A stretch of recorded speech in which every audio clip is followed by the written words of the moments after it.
Hello and welcome to Rivough Castle of my FE4 0% gross low turn count playthrough. You'll notice that there isn't an Isaac or Sofara castle because, well, I'm skipping those. There just isn't any point. The only reason you'd ever want to seize any of them is that you could give a tome to Julia, but I'm playing for low turn counts, of course I'm not going to have time for that. So yeah. I will be recruiting Joe Halva. In this playthrough, it's mostly because, well, I'm actually not sure if this is true, because neither of them are very useful, so I didn't spare much thought to it, but because Joe Halva, I believe, has higher base stats, and he's not going to do much in this playthrough. He has one tanking role to play in the next chapter, and besides that, he's completely useless, but oh well. So this inventory, I swapped out the Oath Sword because Salus won't need it. I can take advantage of the church, and I also gave him the Light Sword so that he can fight the Hand Axe Knights. So, over here are Fee and Amid. Amid never does anything this playthrough, besides maybe a bit of tanking next chapter. Fee doesn't do much, occasional flyer utility, but I mean, her base stats are really bad. Thankfully, she does give us... Her largest contribution is giving us the Prayer and Berserk swords, which both play major roles, but... So is that really... She's really not doing much. And since now I have a lot of time, I'll do something I forgot to do in the last video, which is talk about Oifei's contributions.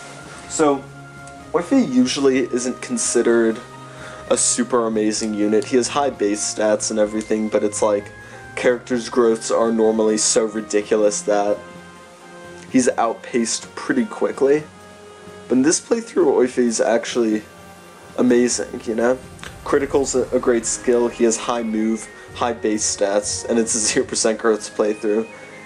Can use both the Hero Sword and the Light Sword, and has a shockingly high has 8 magic, which is shockingly high for a physical unit, and during mid-game allows him to one-round a surprising number of enemies from 2 range if he has a magic ring, all of which make him a good unit.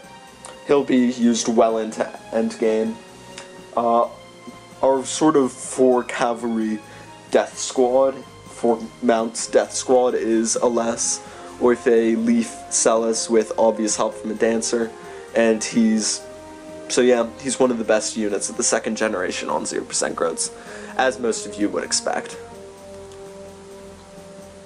So this part is actually a very tough part. Sometimes all these enemies have about 20% hit on Salus, and he gets 2-shotted, so you can see why that's dangerous. So on many test runs, this part was actually impossible, no matter how I played around with the RNs. But thankfully it worked out this time. And although it seems like I was wasting a turn by keeping him around on the church, well, this is true, but I couldn't really spare any of the other items he had, because if I had him lose the speed ring, it would get even less reliable. Obviously can't have him lose the elite ring, and so on. So it was a necessary hit to take. He probably couldn't get promoted if he didn't grab all those kills. He probably would have gotten killed later on if he didn't have the church to heal on, so it's unfortunate, but this is how it is on 0% growths. You lose turns. If he's going over to that village to get the skill ring, well, it would be nice to maybe have some units pick up money. They don't really. Well, there isn't time for my useful units, i.e., well, the only one who need money is Oifei, because he needs to buy and swap around some items, but very nicely, Salus really doesn't require any items and any money throughout the playthrough. Past a certain point, he can't really clear arenas, because even with ridiculous Hero Sword crits, he has 24 health, which means he starts getting one-shotted pretty quickly, even after promotion, but he can clear a few fights, but really his only expenses ever are repairing the Hero Sword, occasionally swapping around the leg ring. I'm not sure when I'm going to have him use the leg ring and not later, but this is all covered by the vast treasure trove of rings he's inherited that he can sell. Pretty much the only one that he actually needs and can never get rid of is the power ring, as without it he wouldn't have the required strength to hero sword kill bosses anymore, or at least not most. But besides that, I mean, speed ring helps reliability, but he doesn't need it. He doesn't need the defense ring. He'll get one shot eventually anyways. He definitely doesn't need the night ring. And yeah, so he has a lot of items to sell.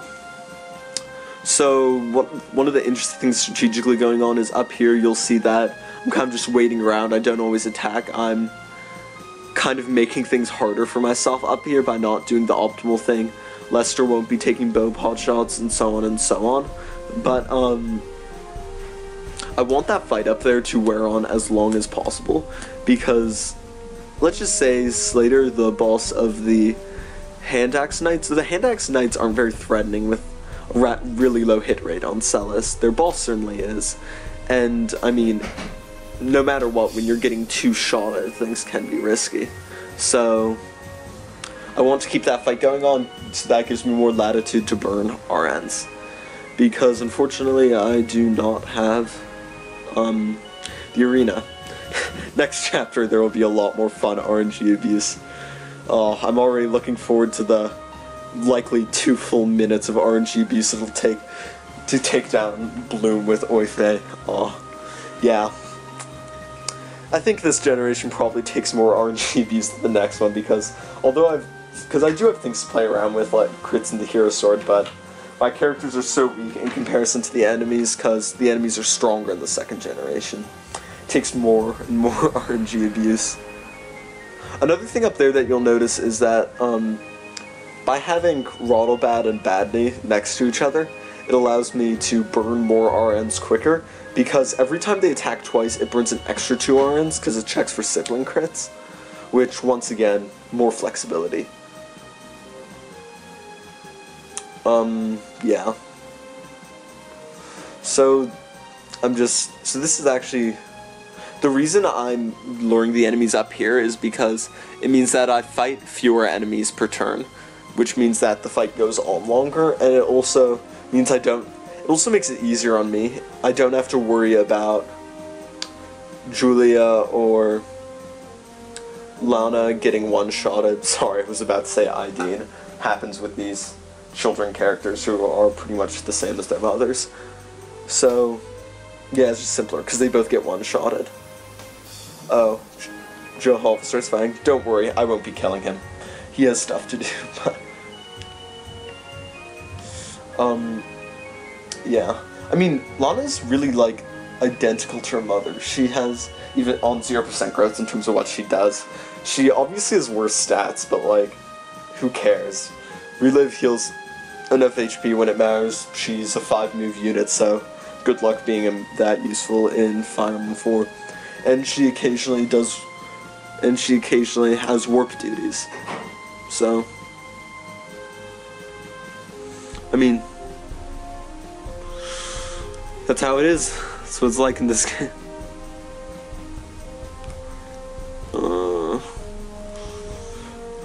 There isn't a whole lot to say about this chapter. It's really pretty similar on 0% growth to normal playthrough. I mean, you still have Celis solo everything, except it takes longer because Celis is weak and needs Oife to help him.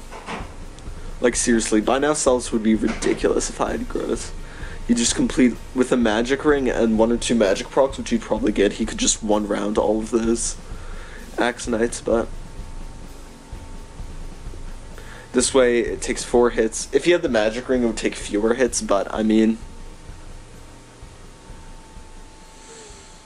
he needs all the other items. The Night Ring is actually very important for him to pick up the last bits of experience he needs, as well as kills on the hero and light sword, because, well, they're the 2 weapons that I'm feeding a bunch of kills onto.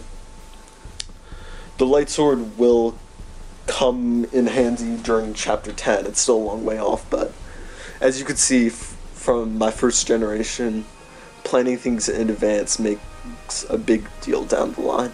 Like, some things I started doing, like some of the things I started doing as soon as, like, chapter 2 in the first generation, like, are having a big impact now, because without those actions.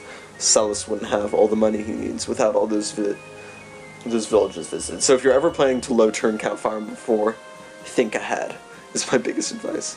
So good thing the RN chain worked out here so that Celis could get the kill, sell the Hero Axe, getting him an even more endless source of money, and Hero Axe is also needed for a strategy in the next chapter.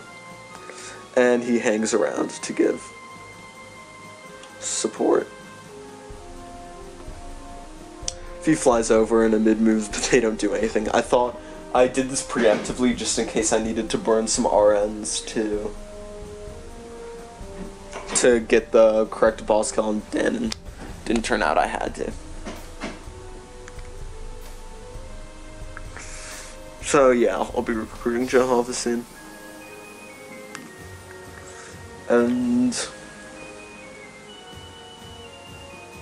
yep, they all go for Oifi because he can't counterattack. Seems like a problem, but I'll work around it the next turn. Yeah, the AI really likes to attack Oifi when he has the Iron Cutter equipped, but even like not in this situation, I've noticed it in other playthroughs. Unfortunately, he isn't that great an AI bait.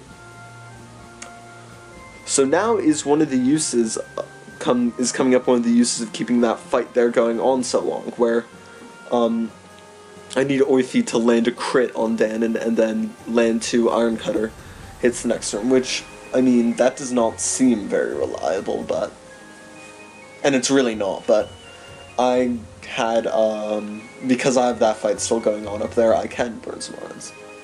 So now you'll see the use of the Sleep Staff. It wasn't technically needed right now, but it could have been, to instantly get ID to level up and burn 6 random numbers with the stat calculations.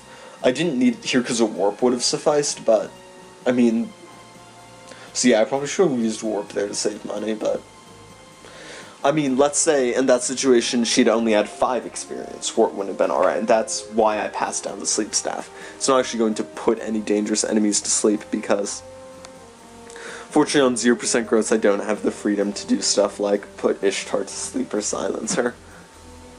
But yeah, there's the Javelin hit. And now he's going to go down 1 and equip the Cutter. So, because he's there in that forest, the hand axe users now have 0% chance hit on him between weapon triangle advantage, natural void, and Celis's leadership, meaning that they will all go to Celis because they have a 3% hit on him, meaning that Celis will get all the kills he'll need and will be able to promote next chapter. So the primary objective, even more so than getting a low turn count, is met. And here we go down and recruit Jehovah, so we got him in the end, after killing all his friends and almost killing him too. Good thing Ben didn't proc low crit. Oh, and here's just a funny thing, when playing on low turn counts, Schmidt was talking to him even though he was dead, or wait, was it Slater? I forgot the name. Anyways, was talking to Dan in that cutscene even though he's dead. When you're playing through this game at a super high, fast pace, probably faster than the game developers ever thought you could play the game, there are a few of these inconsistencies with cutscenes that are just kind of funny. Like back when I took Fenora Castle and Quan and Ethlin were still alive, so whenever these show up, I'll just show them to you just for fun, just to brighten up a boring chapter like this one. And yeah, here's Celis is getting all dem kills. Getting kills onto the light sword as well, which is always a pleasure. I need it to get high on kills before chapter 10, so even here's good. And yeah, that's the end. I don't think on 0% growth this could be improved. Well, it probably could, but it would be super unreliable, would take annoying guess and check. I don't have the patience, so this is the best you're ever going to see it be. On a normal playthrough, this can be done in 16 turns, but then again, Celis isn't complete crap there. And as you can see, he's close enough to promote with a little bit more arena abuse. So that's chapter 6 completed in 20 turns. Thank you, and I'll see you guys next time.